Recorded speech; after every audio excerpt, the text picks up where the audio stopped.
Here I am with my penguin colony. Probably best not ask about that one. I think I have a fourth theme, and I should caveat this with something that's probably very apparent from the films so far, that these are not films of me explaining my themes. These are films of me finding out whether I understand my themes by trying to explain them to you. Hopefully I would get, if these are solid, I would get better at explaining them. But this theme is to do with autistic ways of knowing and being in research. So when I look back through my field notes from my research that I did for my doctorate, there's a recurring pattern of me reflecting on my own autistic ways of knowing and being, and quite often I'm framing these things as limitations because of my own internal bias and because of how I understand how things are meant to be, and I'm not like that. So there's like quotes in the field notes where I'm going, I've just got no informal chat, I'm good at it in email, but that I'm not allowed to email people and I'm supposed to do it in the moment. Or I'm talking about how I have to buffer information before I understand it. I say my processing jams up. I talk about sensory overwhelm, and all of these things, the way that I tend to sort things in a binary way in my head,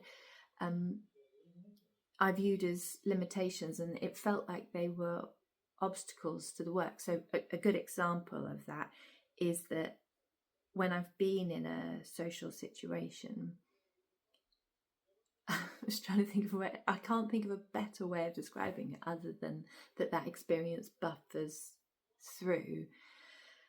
And the advice that you get within ethnographic work or things that I was being influenced by at the time is write up your field notes as soon as you leave the field. You know, you go into the field, you have all those experiences, and then as soon as you leave, write them up. And I was trying to do that. I was coming out of the classroom, I'd had loads of experiences, and you sit there and you go, right, but I don't know yet what's happened because it's all still buffering. There's nothing there. And so when I tried to follow that advice and write it up straight away, what I got was really paltry sort of offerings. And then you can see in my field notes, I'm sort of saying, I'm saying in the field note, I am writing this up now, and it's 2 days since it happened, and I still haven't waited long enough.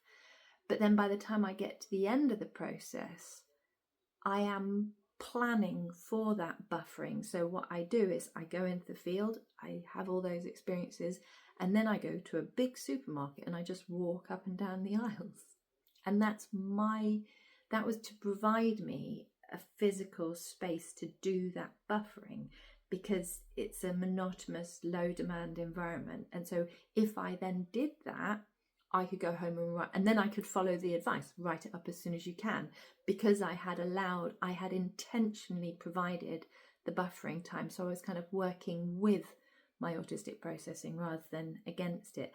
And so my autistic being becomes a kind of epistemic infrastructure, because by reflecting on these processes, by understanding and recognizing and counting how I was feeling as legitimate within the research process, that's part of how I came to know and understand the data.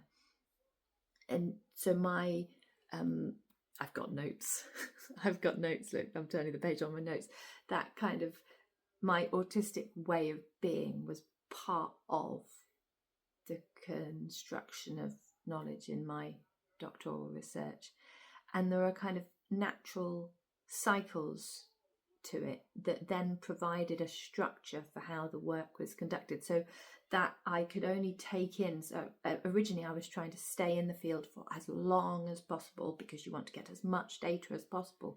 But after, X amount of time, I couldn't take in anything else. So there's no point in staying. In fact, if you stayed longer, it actively worked against my capacity to then buffer that information and make sense of it.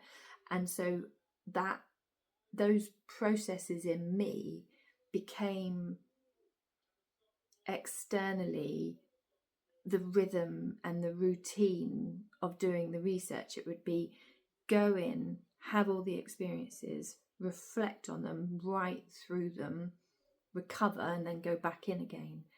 And it shows that analysis is not disembodied, not for me as an autistic person, but not for anybody.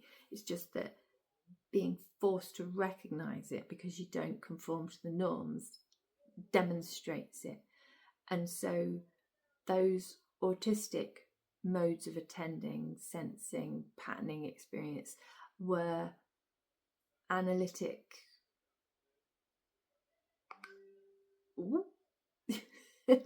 They, through the reflective process, they become analytic tools. And I wonder if possibly I'm better placed to do that because I'm doing more of that self-reflection than I might be if I had grown up in a world where my neurotype was the norm and it didn't go against social communication traditions and things like that, that I generally in day-to-day life have to kind of check on how I am doing and what I'm being, and is it means that I have a level of self-reflection that's probably higher. I'm not saying I'm like I'm a deeply reflective person. I'm so aware of myself.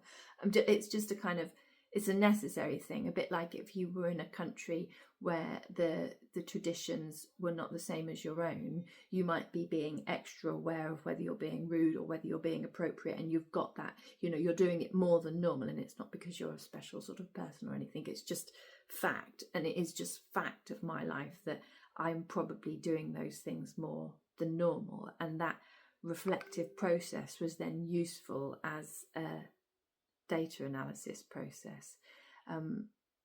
So yeah, I had to challenge the advice, the kind of ordinary advice given, and I had to work out how to treat what I was viewing as my limitations more as signals for how the work was going to go.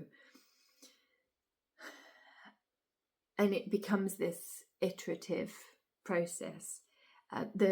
My field notes, when you read back, because obviously I wrote the field notes originally to record what was happening within the research context of my doctorate. But it's interesting now looking back at them and looking at them through this lens of autistic experience to see how they are recording both the events that I experienced and also the feeling of my own thing, like the texture of my cognitive processes. And some of these things, some of this learning was forced. At the start I'm trying to write the notes up and I can't, and then I learn I've got to go and drift around a supermarket in order to be able to write these notes up. And that kind of pattern of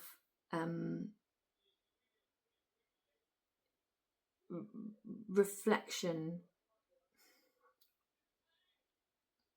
it matches with thematic analysis, where they're saying embodied experience counts as knowledge. There are autistic researchers, Chown and Davidson and Henderson, who talk about autistic ways of being as legitimate sources of knowledge, like epistemic sites, I think as they say. In that, yeah, this I can so almost explain it. The writing was really important because I wouldn't have spotted those patterns if I hadn't been writing about them, because at the time I was writing them down, I spotted that I wasn't able to I wasn't writing it. It's because I'm writing, I can't do it without buffering. I can't do it without buffering multiple times over. You sort of think, oh well, I should allow for buffering, and if I wasn't doing the writing, I would have just lived through that experience and gone, oh, I was rubbish because I didn't buffer the information, I didn't buffer them, and then I would have just repeated it. So it's kind of a mix of the autistic way of being and the reflexivity, the reflecting on that creates way of knowing, and it links up with things like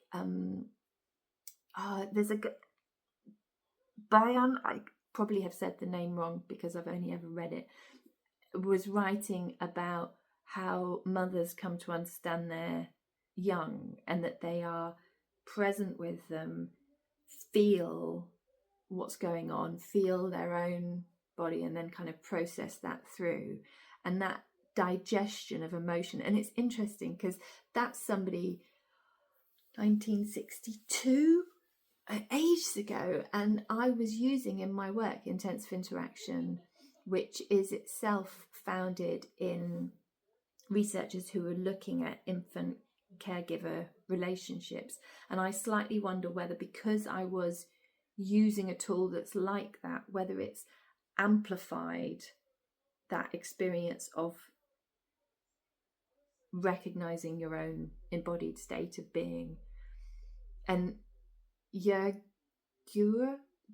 Again, I've only ever read these names, which I should be proud of the mispronunciation because it means I was reading stuff. They have a theory of autistic expression as theory and action, that there is a kind of this autistic way of being is a way of knowing and analysing stuff. But I'm not explaining it well, am I? But my main point is that being autistic wasn't a limitation for my analytic process. It effectively enabled an embodied epistemic research method. Autistic reflexivity as method, as analytic tool, as epistemically valid. It's something to do with that.